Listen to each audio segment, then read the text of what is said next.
For most of human history, the tools and objects around us were silent. Wood, steel, glass, inert materials that waited for our input. But we are now entering a phase where we are waking them up and giving the physical world senses of its own. Historically, understanding the world required us to physically watch it. Data collection meant a human being standing in a room, taking a manual reading and writing it on paper. That manual approach is hitting a limit. Aging global populations and a rising burden of chronic disease are placing a pressure on traditional medical systems that they were never built to handle. In a traditional hospital ward, monitoring a patient is a slow, sequential process. A nurse has to walk to a bed, check a pulse, and record the vitals by hand. It is resource-intensive and only provides a fragmented look at a patient's actual condition. This creates a data gap. To manage these health crises, we need a way for the environment to monitor itself and transmit that information without a human standing over it. The Internet of Things, or IoT, fills that gap. It is a system of physical devices equipped with sensors and software that autonomously collect, share, and act on data. This autonomous network is built on a 4-layer architecture. Layer 1 is sensing and data collection. These are the eyes and ears of the system, capturing real-world metrics like temperature, motion, and heart rate. Wearable devices have already normalized this. Millions of people now use smartwatches and fitness trackers to maintain a constant stream of biometric monitoring, from step counts to oxygen levels. The hardware is becoming even less intrusive. New sensors are being printed directly onto skin in the form of stretchable, disposable patches that can monitor an electrocardiogram for days at a time. Compare those skin-thin circuits to the heavy, metallic pulse generators used in early medical technology. The hardware is shrinking until it effectively disappears into our daily lives. However, a sensor can only collect data. It cannot communicate it. For that, the system needs Layer 2, connectivity. This is the nervous system of the network. It uses wireless protocols like Bluetooth for personal devices, Zigbee for smart homes, and 5G to link infrastructure across entire cities.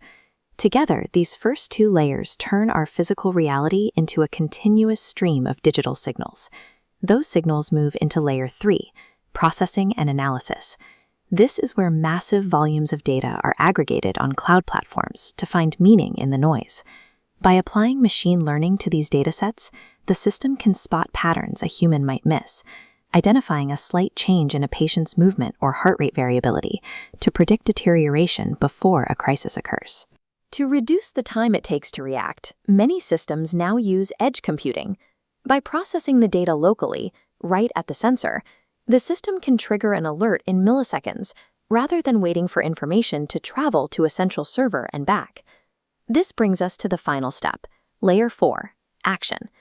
This is where the network physically reacts to the data it has analyzed, often without any human intervention. You see this in smart homes, when a thermostat adjusts the climate based on who is in the room. The system senses occupancy and occupancy patterns, then physically alters the environment to match. In critical care, this allows a smart ambulance to transmit telemetry directly to an emergency department. Before the patient even arrives, the hospital has already received the data and prepared the necessary equipment for their specific condition. With Layer 4, the loop is closed. The physical world no longer just sits there. It senses our needs and reacts to them automatically. This 4-layer system creates a powerful level of automation, but it also creates security risks. By connecting our homes and hospitals to the internet, we have introduced a vulnerability that follows us everywhere. These sensors record the details of our private lives, our sleep quality, our location history, our social interactions, and our most consistent behavioral routines. This creates a major dilemma regarding user consent. Most users are unaware of the sheer volume of data their devices are collecting, often because the devices operate silently in the background without clear transparency. Data ownership is also a concern. In many cases, the physiological profiles generated by these sensors can be legally sold to third-party data brokers who aggregate and trade your health metrics. Despite these stakes, many IoT prototypes lack basic security. Research shows that a significant number of these systems operate without end-to-end encryption or robust authentication, leaving the data stream open to interception. When the device is directly linked to a physical action, the danger is no longer just a digital one. A security breach could allow an attacker to remotely control a vehicle's navigation or manipulate the dosage on a connected insulin pump. Current regulations like GDPR and HIPAA were not designed for this scale of data, and they are struggling to keep up with the speed at which these new connected devices are being deployed.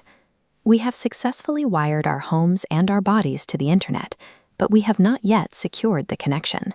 In a world where the physical and the digital have merged, building rigorous security and ethical standards is no longer just a technical goal, it is a strict requirement for safety.